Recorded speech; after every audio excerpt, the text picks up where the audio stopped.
you're having an argument with your partner, and you say, you're a stupid person, and you've always been a stupid person, and as far as I can tell, as far into the future as I can see, you're going to remain a stupid person. So what are they supposed to do? What are they going to do when you say that? They're going to cry, like if you mean it. They're going to get angry, if you mean it. And they're not going to like you very much. And why is that? Well, it's like, it's assault, basically. The only way, really, the only thing that you can do in a situation like that is walk away, ignore it, respond in kind, or it degenerates into violence. That's it. Because there's no discussion. You haven't left the person anywhere to go. You've gone right to the top of their hierarchy and said everything about you is wrong. And worse than that, all the mechanisms that we could use to correct it won't work. So, those are fighting words. So don't do that unless you want to have a fight. So then you might say, well, what would you do instead? And the answer is, deliver the least amount of information you possibly can. And so let's say you come home and your person is watching TV, and you're kind of hoping they'd greet you at the door.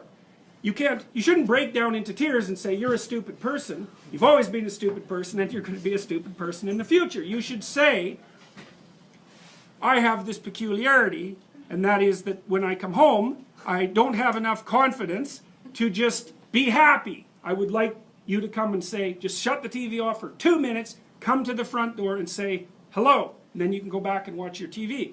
Would it be okay if you did that? And they'll think, well, you'll have to pay for it somehow, but then they'll probably do it. And so, but the thing is you got to specify the routine that you want transformed at the highest possible level of resolution, and you want to recommend the minimal necessary change that will satisfy you. So you can't say, if you loved me, you'd know how to greet me at the door. Ha, not helpful, because they're stupid. Right, and so are you. So you have to spell it out. It's like, what do you want? Exactly, what would make you satisfied? And then you have to have your person like grudgingly practice that a few times, and you have to let them do it very badly and also in a bad temper, and then you have to reward them for it, and then maybe 3 months later they'll do it properly.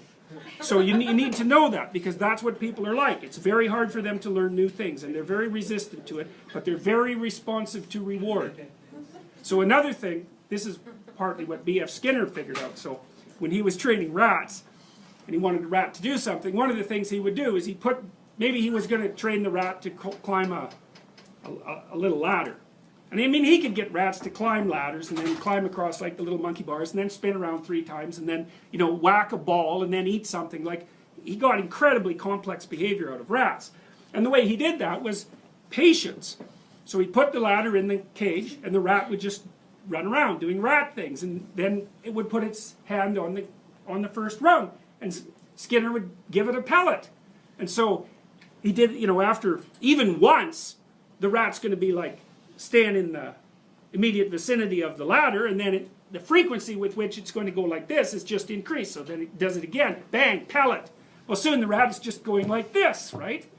So then you wait until the rat tries the other hand. So you give it a pellet then. Well, then it's going like this. And then, because it's going to get bored, it'll go like this. It'll hit the next stair. Bang, you give it a pellet. Soon the rat's climbing and doing all the little things you want it to do. Now, the problem with that is you have to be patient. You have to wait till the rat does what you want. Okay, that's more relationship advice. Wait till the rat does what you want, and then reward it. And it's unbelievably useful. It's also extraordinarily positive. I mean, I'm being, you know, comical insofar as I can manage that about the situation. But people love reward, and they love attention.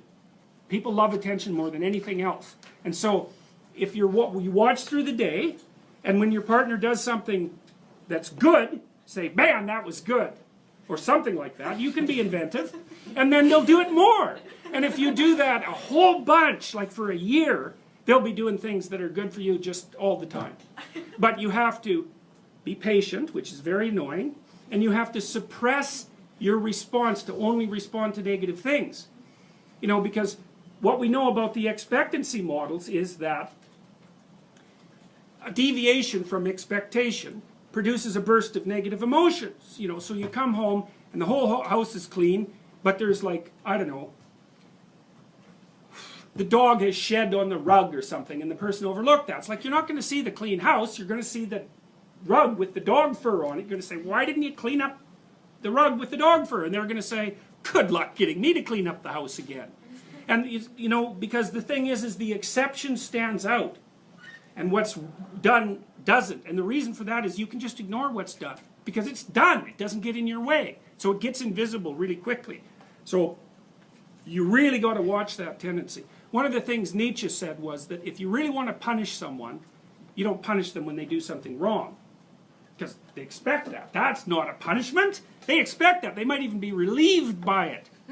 You want to punish them when they do something right. Because then you'll really hurt them. And so that's something to think about. If you're in a relationship, man, if someone's done something right, do not punish them. You do that 2 or 3 times, and that's it, man. You're not going to get them to do that anymore. So, judiciousness. Watch what they're doing. If something happens that's good, notice it. And, you know, if they've done a bunch of things, don't concentrate on the things they did wrong. That's not smart. It's really hard on them, too. Like, in some sense, this sounds manipulative and selfish, you know, because I'm teaching you how to train your partner. But you should also teach them how to train you. Because it would be really nice if you could come home and the person would say, well, what did you do today? And you say, you know, here's a bunch of things I did. And they say, well, this looks really good, and that was great, and why don't you do some more of that? And you're like, oh boy, it was a great day. And so, you know, you can train them to train you properly. And that's a really helpful thing, especially if you do it over a few years. You know, that's how you have a good relationship, because you're both clueless as hell to begin with. You don't know even what would make you happy, much less what would make the other person happy. And so you got to figure these things out bit by bit, and then you have to inform each other, and then you have to be patient enough to let your partner do these things really badly. I'll give you another example. Sometimes I see couples sporadically in my clinical practice. I'm not a couples counselor. And so, but sometimes when I'm working with someone, there's an issue that needs to be discussed with both people, because otherwise it's just stupid. And one of the things I often recommend to people, especially once they have kids, is that they set aside, to use an anachronistic phrase, date nights. Well, everyone hates that idea. It's like they say, well, you know, they'll just say I'm not doing that. That would be one objection. We're just not doing that. You know, that's what we did before we got married. They'll say, well, my partner would never go for that. They've got a bunch of excuses why that isn't going to work. And so I've heard all those excuses. I know all of them. And then maybe I convince them, yeah, sure, I know this is stupid. It's awkward. It's artificial. That's okay, just try it once. So then they go and try it, and then they come back and they say, we had an absolutely miserable time. Really, we had a miserable time. We couldn't agree on what movie to go to, and then, you know, she took me to her movie, and I really didn't like it, and so we fought all the way home. We're never doing that again. And I say, well, really, you've got 30 years, 400 days, that's 12,000 days. Okay, so you're not going to do that. You're going to spend the next 12,000 days without having any real romantic evenings and interactions with your spouse. That's your plan. And I like doing arithmetic with my clients. Hey, they hate that. They hate arithmetic. It's like, well, no, that sounds like a bad idea. I said, okay, well, would you like some romance in your life, or are you just done with that? Well, really, like, you know, people can go for a long time with no romance at all. Say, well, no, maybe we'd like some of that. Well, how much? Once a year? Well, no. Once a month? Well, no. Once every 2 weeks? Well, sometimes people are really busy. It's like, okay, that beats the hell out of 0.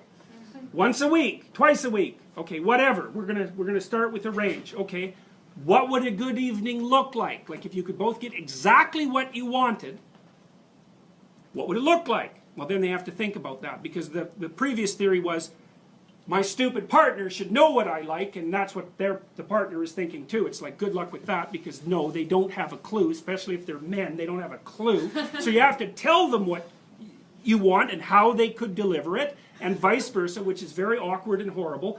And then you have to practice it for 6 months. Because, you know, it takes a lot of practice to do something sophisticated really well. And then if you do that, it's like, poof, You got it for the rest of your life. So it's worth the aggravation. You know, and the first time the rat puts its paw up on the ladder, it's just sort of doing it accidentally. You can't expect it to do it well.